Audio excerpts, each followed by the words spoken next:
52 годишен професор во Средното уметничко училиште Лазар Личеновски во Скопје бил приведен од полицијата, откако бил пријавен дека во неколку наврати барал полови односи од 18 годишна средношколка. Информацијата за тоа ја соопшти од МВР, откаде велат дека вознемирувањето траело една недела, пошто добиле пријава за професорот. На 9 март 2026 во 17:30 часот полициски службеници од СВР Скопје лишија од слобода 52 годишен маж од Скопје, професор во средно училиште на подрачјето на општина Центар, постапувајќи по претходна пријава дека во периодот од 25.2 до 2.3.2026 вознемирувал 18 годишна ученичка и барал од неа да имаат полови односи. Велат од МВР.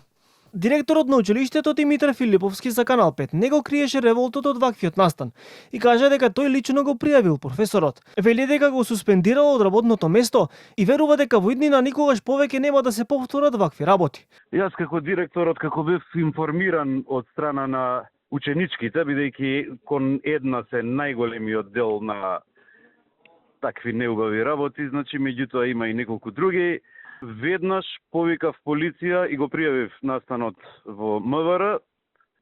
Инспекторите дојдоа, си го превземаа, нели, тоа што треба да го сработат, а јас донесов одлука за суспендирање на 3 месеци со забрана за приближување во училиштето и формирање на дисциплинска комисија. Од полицијата додаваат дека по целосно расчистување и документирање на случајот ќе следува соодветна пријава.